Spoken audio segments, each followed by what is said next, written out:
All right, welcome back. On RealCopStoriesVideos.com, we have 355 stories.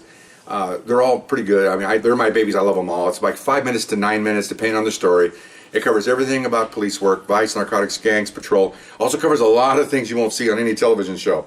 You know, backseat stuff, exploding cigars, guys falling, snorting PCP in the car from falling to the ground. One guy eating a brownie with boll weevils in it. One guy having an egg explodes in his face. I mean, all this stuff is good stuff. Okay, look them up. I love them all. Well, they're mine, of course. Now we go a different way. People are sending me questions and we're going to answer them. And email me a question at rsbcopstories@gmail.com and I'll answer it on the air, or I can write back to you if you like. Here's the next question. Tell about an incompetent supervisor. Okay, this is a good one. I got about 10 of them. Okay, let me preface this by saying that as a policeman, you have sergeants as supervisors. They took a test, took an oral board, have about 5 years on, they become sergeants. Doesn't mean they're any smarter. Then when I became a detective, I have detective supervisors and lieutenants. Same thing. Just because you can pass an exam and take an oral doesn't make you any smarter. A lot of those guys were stupid. Then when I made top step detective, I had to deal with captains. Not any different. Okay. So here's one down, way down low. Okay. Working vice. In each, we have 18. Now they have more. We had 18 precincts for the East Coast terminology. Out here, they're divisions. You know, East LA, Northeast, downtown, Wilshire. They're all over the place. And each, just so you know, each precinct or division has a captain that is the discipline guy for the and the administrator of that division. He controls anywhere between 180 men, women, up to 300, depending on the size of the division. And the bigger divisions have 2 captains. So it's like each fiefdom has its own area. Okay, so each of those divisions have vice unit, not very big, usually 4 cops and 2 sergeants, and they have their own gang units and all that, and patrol and all that stuff. Okay. So, and you stay in your own area. You don't go out of that area, okay, for a lot of reasons. Mostly for control from the captains. He wants to supervise his men and women in his area, okay? And the other captains the same thing. We all butt up against each other. It's not a wall or a barrier. It's just zones that you got to stay in. Like one of the boundaries we had was the LA River, okay? And everything on this side was us. On the other side was the division. And on a side note, they had a jumper one time, and they weren't sure if he was pushed or he jumped. Fell in the LA River. He's across the river. So somebody calls, the cops get there. One division, the other division. They're standing over this body. And now they're arguing over who's going to have to handle the possible homicide. You guys or us? And he's straddled in the river. The river's the border. They have a little trough in the river about this high that water goes down. He's literally half of him's on this side, half of him's on this side. So they had to make a bunch of phone calls. And the acting chief, which is the captain officer of the day, came down like at 1 in the morning to make a decision. Who's going to handle this? I guess that's why they make him a captain or he has a college degree. He decided that the side with the head has to handle the investigation.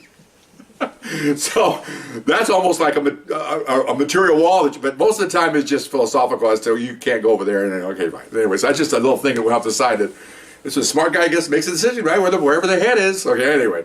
So we're working our vice tour, and this is a question about incompetent supervision.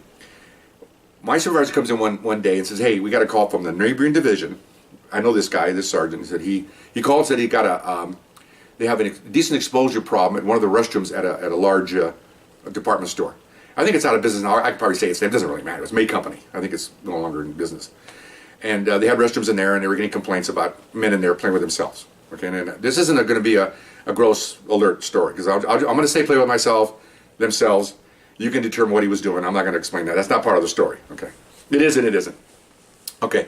But he says he thinks, because they only have 4 vice cops, the supervisor thinks that his officer has been compromised, and he wants to have new faces in there to go in and work this thing and see if we can catch him. Okay, so let's go. Okay, so we only took 2 of us. My partner and I went up there because the other 2 guys, our guys, are working something else. So our supervisor, a real good one that helped me on another store where we were drunk and didn't shoot a guy. Excellent supervisor. Went with us. Okay, just the 3 of us went up there. Well, he already had all the information as to the problem location. So instead of us going to the office and how are you doing? No, we got to go to work. We don't have to. Most police work involves in the field. This isn't like watching television where the camera's in there and this whole entire office, all the desks are suspects and officers. It doesn't work that way in the West Coast. I never worked East Coast. In the West Coast, all the cops are in the field. We don't go in the station except for maybe go potty, get a Coke, and go back out. Our responsibility is in the field.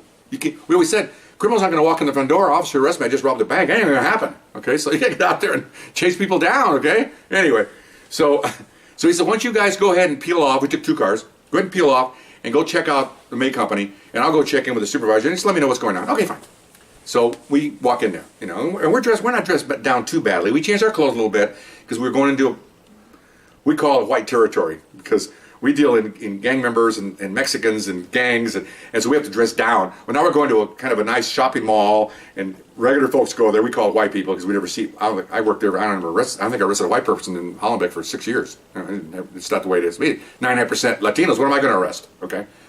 So I was making jokes about this, but anyway. So we dressed a little bit better. You know, nice clothes, a shirt. We still had beards and hair, but you know, look halfway decent anyway. Okay, so we go into the store, the men's department here. And we're looking around, and we had a lot of visual signals, so we don't talk too much. He's over there, I'm over here. I look over like this, give him a nod. He looks over. Okay, we just identified the bathroom. Real high tech stuff here. You know, nowadays you probably have microphones and who knows what. But anyway, so then it was his turn to operate. In other words, he's the one that's going to see if he can get something, and I'm the one that's going to back him up because you switch, all the time. So I'm walking over here looking at stuff, and I'm watching. I'm only about 10 yards away, and I'm looking at clothes, and he's over here near the restroom. Okay, let me give you some insight as to this is the way it was in the 70s and 80s. When a guy that wants another man goes to a public restroom and there's a man standing out front, the guy that's walking in gives the guy outside what we call a crotch stare. Okay? They walk by, look at him. Most guys, hey, how's it going? He'll walk by, look at his eyes, and then look at his crotch. That's the key that he wants some action. Very subtle. Okay? And it's switcheroo, too. If the guy's standing by the bathroom and then the male comes in, he'll give him the crotch stare, and this guy will see that, and then they hook up. Okay? It's kind of a non-verbal thing. Okay, we laugh like crazy.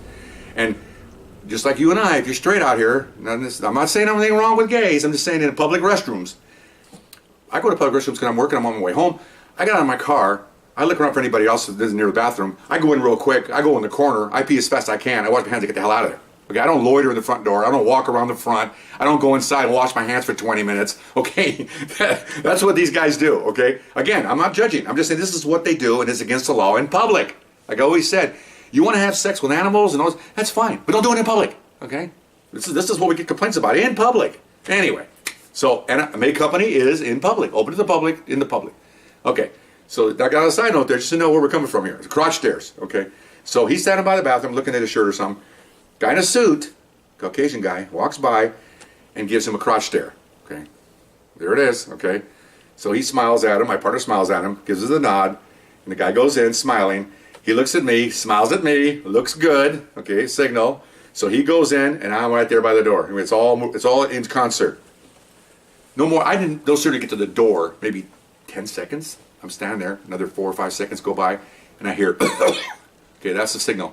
I got a violation. My partner coughs, okay, loudly, not like, no, it's pretty loud. So I walk in, just in time to see the guy stand there, looking at me, coming through the door, looking at him, and he's got his thing out, and he's playing with himself. And I want to get more graphic than that. Okay, that's misdemeanor, lewd conduct, and that's it. Okay, he sees us and he doesn't know what to do. Okay, I've told you other stories. These bathrooms usually only have one door, right there. Well, you got a big bad Mexican standing there, and my big bad Mexican partner, and he ain't gonna get by us. Okay, and as soon as he sees me come through the door, he looks at him. Of course, our badges come out, and he's trying to put it away. He's trying to get away. Okay. And did not succeed in, well, he succeeded in one and succeeded in the other, okay? He didn't succeed getting out of there, and the thing turtled and it went away, okay? I don't know how to put that in a nicer way, but ask your male friend of your lady what that means, okay? Guys are already cracking up about that. We know what that means, okay? So anyway, the reason why I'm saying that is because I'm not going to put it in, okay? It's not my responsibility, okay? Anyway, you got it out, you put it back in. Well, you can't put it back in because he's handcuffed, okay? So anyway, he's trying to get out, doesn't make it. We grab him, slam him on the ground because he's trying to scuttle a little bit, not fighting but struggling. Tell him, shut up. He's yelling. Okay, fine. So we cuff him, pick him up, and zip up my fly. No, we're not. Okay, I'm not your. Of course, I'm saying all kinds of f-bombs. I'm not your effing designer. I'm not your boy and all that stuff. Okay, fine. But we're kind of happy we got our arrest. We get him out. We walk out and we just walk through the store like we're just escorting somebody. Nobody even notices half the time that he's handcuffed. You just see 3 guys walk out and get in the car and off we go. Okay, so. We didn't have hand radios here at the time, okay, so we couldn't broadcast what we're doing. So we just head to the station. This is another division. We don't work there. So we go in the station, and bring him in, put him on there's a big bench, we're cuffing to the bench because the jail's right around the corner. So we're bringing him there, we're getting the information from him, got his wallet and everything, and he's like, you don't understand who I am. I don't care who you are, bro. Okay, all right, I don't care. Believe me, I don't care, because prior to that, I got a priest, okay? I got a doctor. You think I really care about this guy, who the hell he is? Unless he's a politician or something. Unless he's, Ted Kennedy or something. I'll get away with it. But, did I just say that? Well, anyway. He's dead. What, too soon? Okay. 1965. Anyway. So as we're doing this, my supervisor comes out. And he goes, hey, what's going on? I said, we already popped one. Him? Guy's in a suit. Yeah, got him. I mean, and my partner goes, yeah, we're in there about a minute. Then he walks right by us, gave me a stare, and we went and we had him. Oh, that's great, Well, I'll go tell the supervisor. He'll probably be happy about this. Okay. These rooms right across the way here. So our supervisor goes in.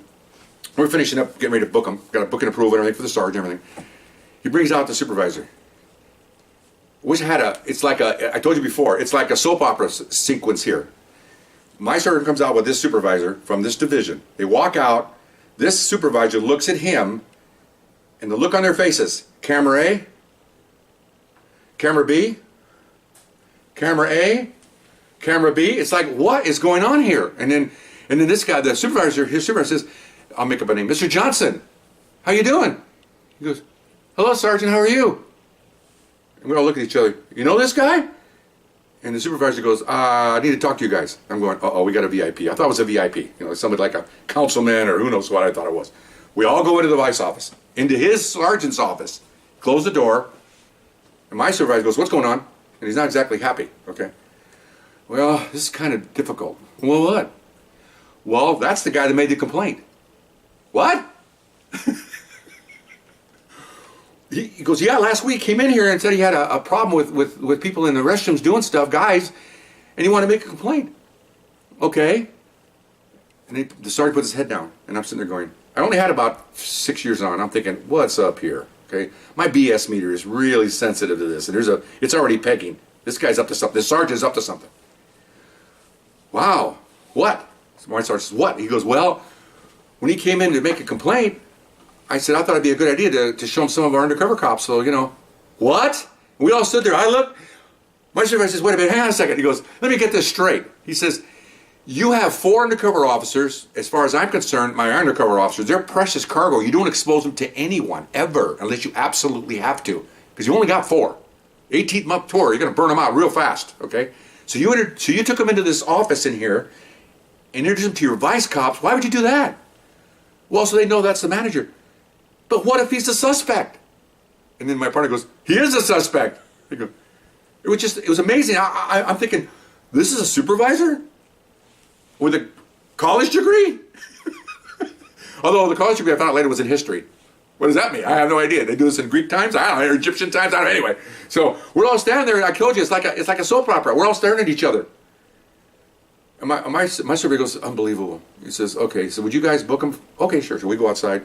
We close the door. As soon as that door hit the jam, I can hear my boss in there yelling at him. Okay, so we go out and we finished. Took about half an hour to book him in. And the reports.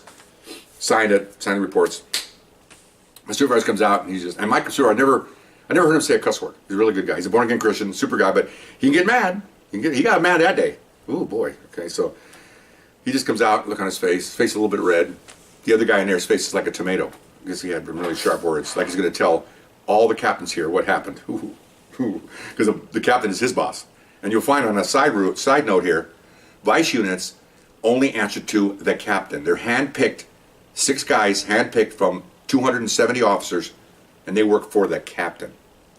Okay? And he picks them, handpicks them. We take orals to get in there, and he approves them and all this stuff. So as you get in there, the captain can say, oh, by the way, you 4 guys, you work at patrol tomorrow, and you're done. Okay? So he said, so we get in the car, and we're heading back to the station, and he's driving, and we're caravanning back, so we get to the station, and we get in there, and he goes, I want to talk to you guys. So we go up there, and he goes, both of you guys are pretty sharp, and you're going to become supervisors. He says, if you take this much away from that guy, I'm going to beat you up, man. He's not going to, I don't want you to take anything from this incident today except the fact that this guy's an idiot. Okay? I chewed him out. He tried to defend it. He called me some names. I didn't call names. I don't do that sort of thing. I just said, well, my log's going to answer me, and so which means he's going to tell our captain what happened. And they're going to have a captain's screaming match in here. What happened? Whew. So I'm going, okay, I won't take anything from this. Only the fact that there are some stupid people. He goes, yeah, very stupid, ignorant. You know, you don't. I never did this when I became supervisor. You don't expose your undercover officers. I watched cops on here, and I see they make an arrest on a side note. They make a narcotic arrest with an undercover officer. And then as the officer's taking the guy down, the undercover officer's walking in there helping him out. No! As soon as I've done this, as soon as you give the signal that you had a violation, you walk away and hide. Because there's other people watching all over the place. For your safety, you're out there helping the cops, and then, so what happens? They all pull away, you're back out there operating again. Well, if somebody over there saw you were talking to the cops, you must be a cop or an informant, so the next guy that comes by will blow you away. You cannot do that. You have to be secret. All the ladies that work for me under prostitution, once we got there, I pull them into the darkness with our partners. No one's going to see these people because they're precious cargo because you only have a small amount. 10,000 police officers, you probably have 70 vice cops. That's it. And the venting is incredible. It's orals and lie detector tests and all that stuff. So he didn't do all that. So I learned from that to what not to do. Okay? Hope you enjoyed that story. Kind of becoming a supervisor. Okay, hope you like it. We'll see you next time. Bye-bye.